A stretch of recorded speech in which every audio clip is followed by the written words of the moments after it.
Greetings to you, my viewers, and welcome to the DoctorBMS channel.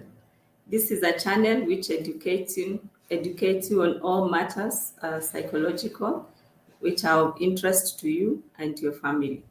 Today, we are going to to continue the discussion we had on parenting our children.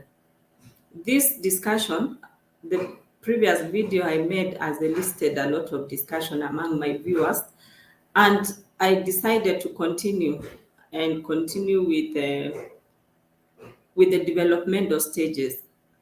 We talked about the formative years of our children. These are the years between 0 to 12 years. Today we'll continue with the growth and development of our children at the teenage years. And these are the years we call the adolescent years, when our child is now between the ages of 13 to 19 years. We want to see their psychosocial development at this time, what is happening to them, and how can we guide and support them as parents so that they come out as balanced children, balanced adults, and they can be responsible citizens for the world. So between the ages of 13 and 19 years, our children are in their adolescent years. And at this period, these children are growing up and they are looking for their identity.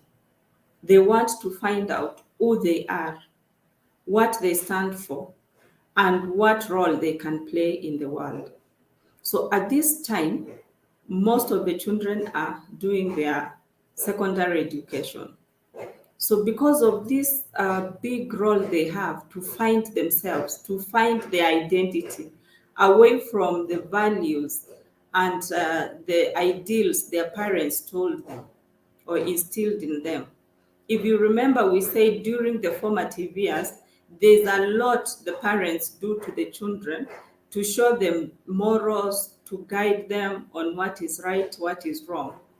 It is now at the adolescent period where this child now wants to find out what they stand for, what their role in the world is, what are their own values away from the values of their parents.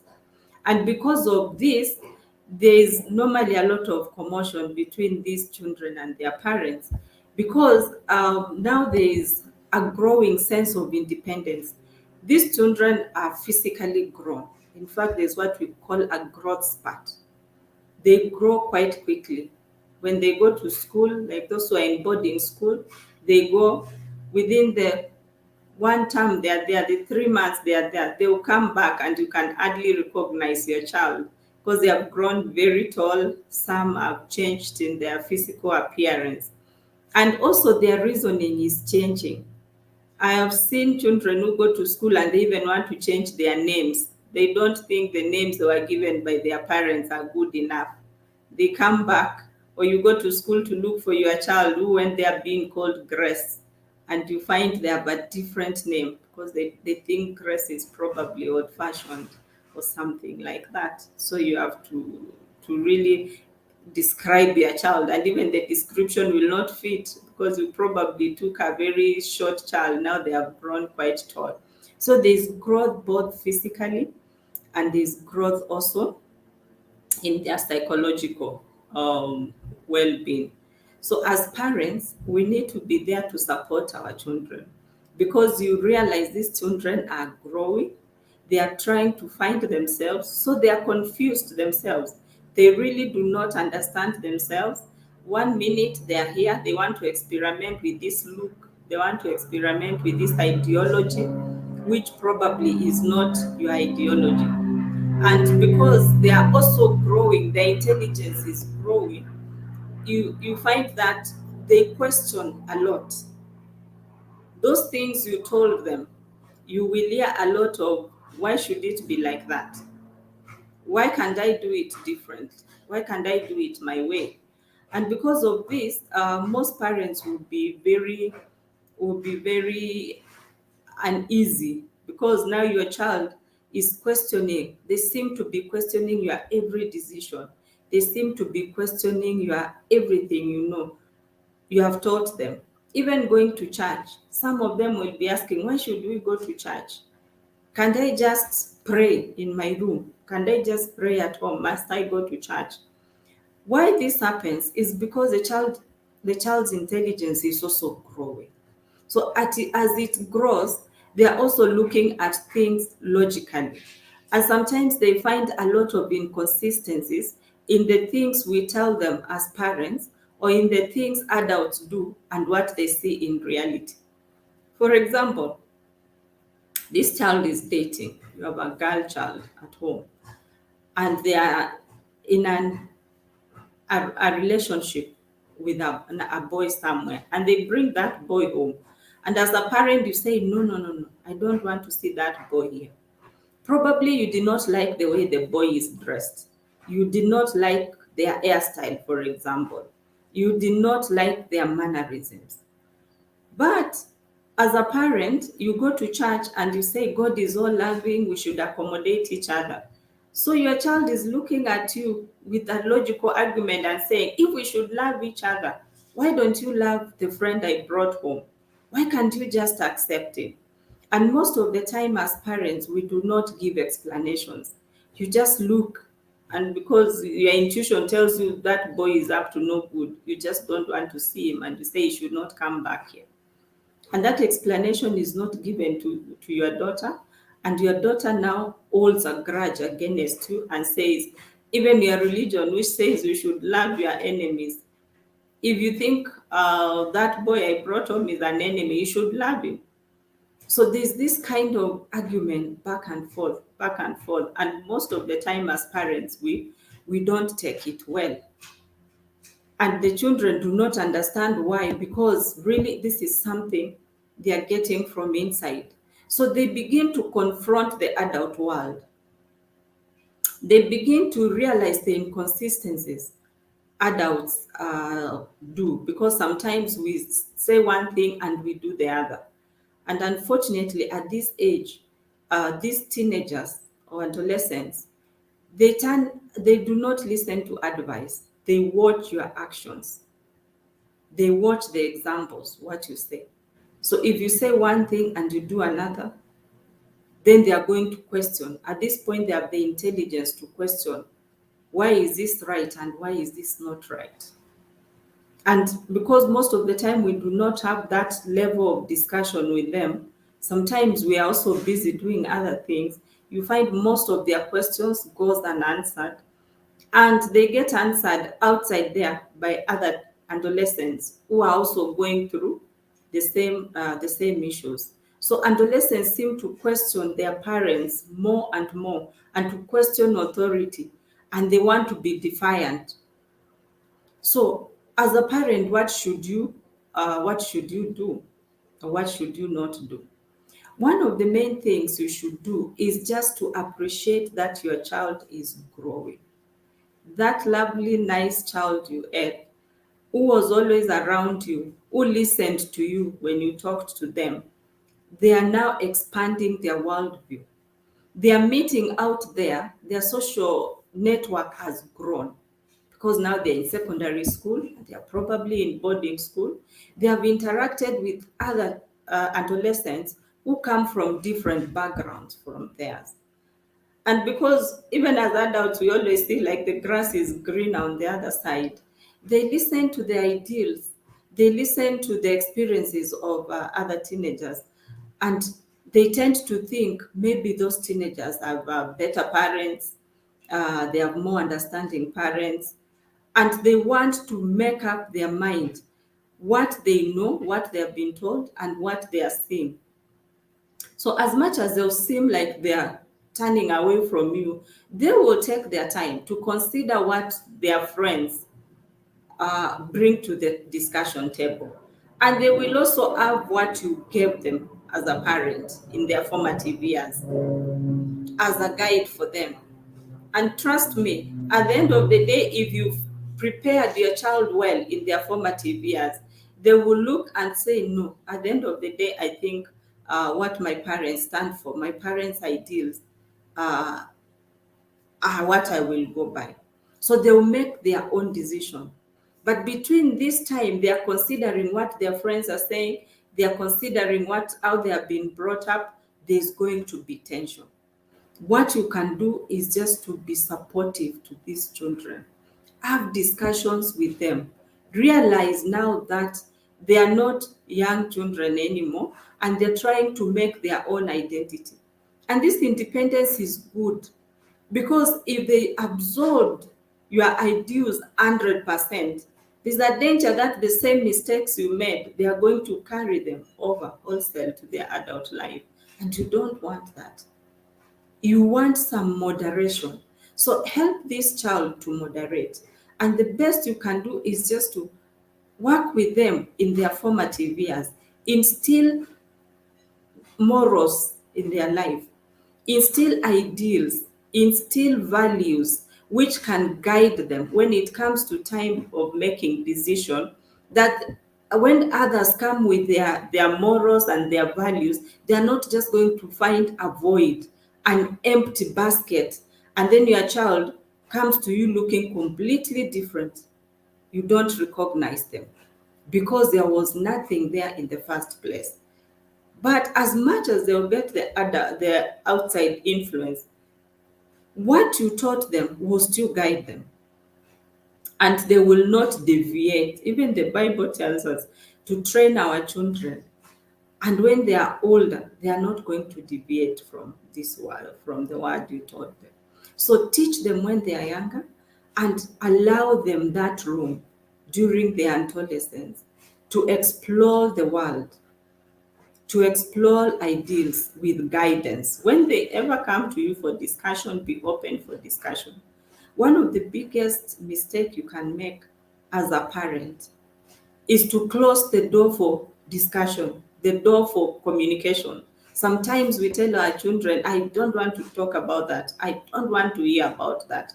You've just shut a door and that void will be filled by somebody else.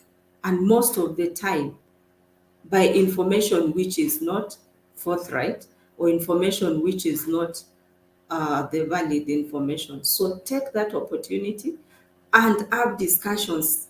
Those arguments, do not let them go to the level of argument. Bring them to the level of communication. You need to set a communication structure where you can sit down. If you don't agree with something, respectfully tell your child, I do not agree, and let us sit down and talk about this. Or let me take my time. Let me find out more about this and then we can have a discussion. For example, your son comes and says, I want to go out to a party. And you ask them, where is the party? And they'll tell you some place. Instead of saying there, no, you're not going to any party, ask for time. Let me think about it. And go think about it.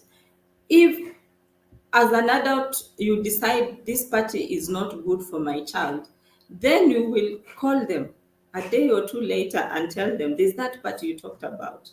I have considered it, and my considered decision is that you're not attending that party because of 1, 2, 3. This might happen to you. This is what happens to parties. Nowadays, children are getting dragged in parties. There's COVID, there's this and this. So because of these reasons, you're not attending that party. So the child may not agree with you, but they will respect your decision, especially if this is something you have been discussing in the past. For example, if you have set structures that a child cannot just come this evening and tell you, I want to go to a party in the next 30 minutes. If there is a set rule in the home that if you are to go to a party, give me enough notice so that I can consider everything. I can get facts about where you are going, whom you are going with, and decide whether you are going or not. So sometimes you find as parents, we do not tell our children no. We have not trained them we have not trained that we can have no as an answer. Every time they come, they get what they want. So if they reach adolescence and you see now their requests are becoming more dangerous and you want to start saying no at that point, it's going to be quite difficult. So sit down with your child and see the areas which can cause conflict so that you're not arguing most of the time why they should go for this party or why they should not go for this party. Just have a structure and say, if you are to go anywhere, let me get this information in good time and give me time to make decision whether you are to go or not. So once we have had this discussion, this child is open to that. Their request can be granted or their request can be denied. And when it is denied with a reason, whether they agree with the reason or not. So for our adolescent, what happens during this period of transition depends almost 100% on how we brought these children up during their formative years, what structures we have set for them. If a child has grown up getting everything they want, or they have grown up learning to manipulate the environment, manipulate the parents, manipulate the authority to get what they want, then when they get to teenage years, expect to get more problems, more arguments, more defiance, because now they are trying to push their way and they are growing, they are feeling that they can make their own decisions and they can challenge you. So the formative years, like we said, they are very important because this is where we set structures. And once we set these structures, they are going to help us in dealing with our adolescents. We run the Fountain of Hope Treatment Center in Syokimau. And sometimes we encounter parents who come with their children, like the children has been sent away from school. And the parents seem to be captive because now it is the child calling the shots. And they're in problem. They have even been sent away from school. But this parent cannot control their child at all. We cannot even have a discussion because sometimes even the child says, I'm not talking to anyone. I'm not having this discussion. Why? Because this child has not been used to authority. They have not been used to being told by older people, sit down and listen. They have gotten used to getting away with what they think is right. We have a role as an adult to guide our children. So if you guide your children, you set structures early enough in their formative years, this does not mean that you're not going to have any problems in their teenage, because we do not have any perfect children. Like we don't have any perfect families. We have just good children who can be guided. We have children who lose the way sometimes for lack of guidance.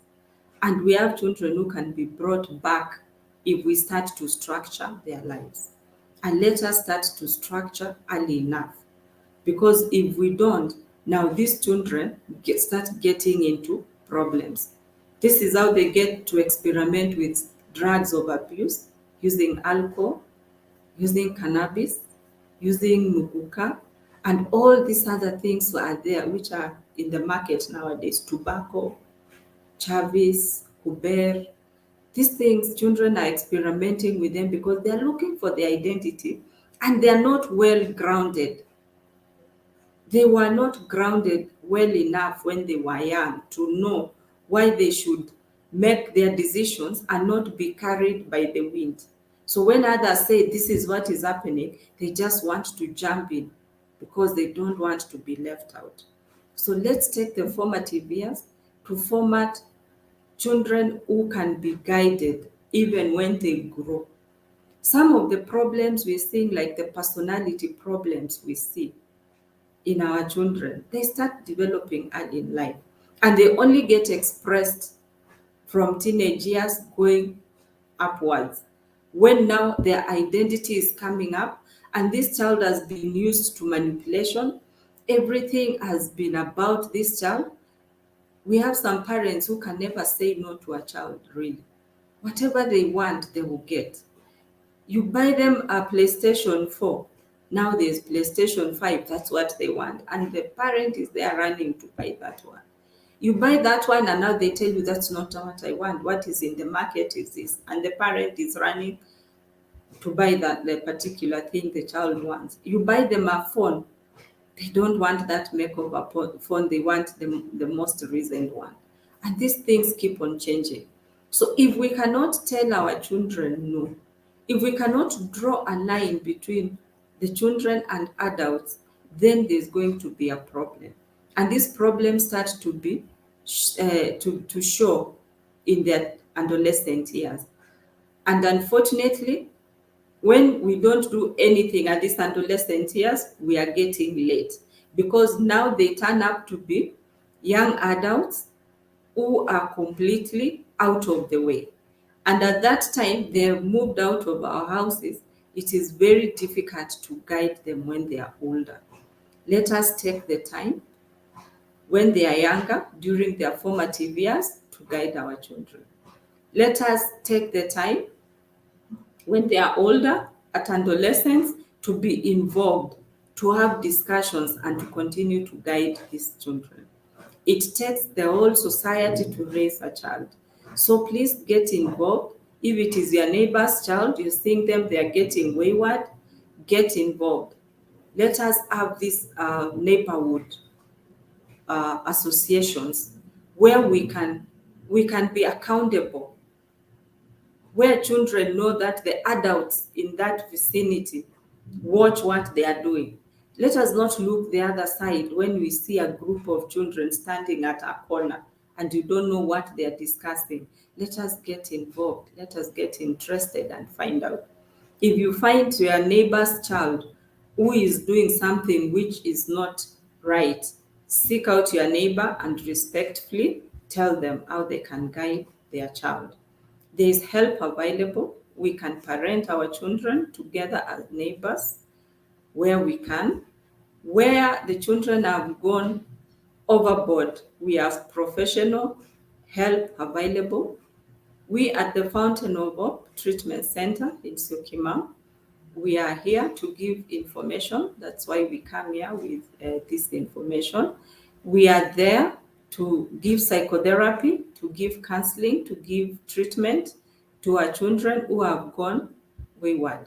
Because despite all our best interests, some of the children will get out of the way and will need professional guidance. We are here and ready to help you. Thank you for your time. Thank you for visiting the Dr. BMS channel. Keep coming, like our videos, and please subscribe to this channel. Thank you and have a good day.